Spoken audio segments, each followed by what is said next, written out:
how to clip oregano for our sauce and for our tea, and also how to plant some more in your other pots. I've had an oregano plant for 5-6 years, and this is what I usually do.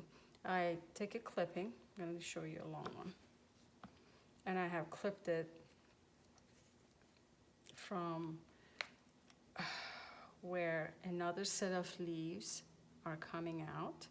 So right between the two, I clip them, and well, you can do it with your scissor or with your knife. You strip the outer skin until it's very smooth.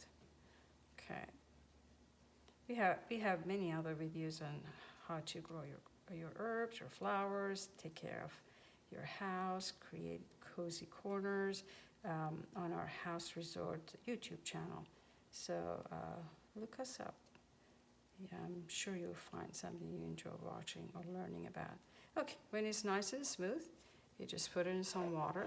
I always have a little creamer or like a crystal bowl or a vase in my kitchen. So I clip my herbs in the morning for what I need during the day, or just for the looks, if I'm not cooking and I'm eating out.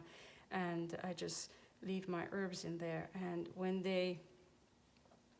it would take about 2-3 weeks.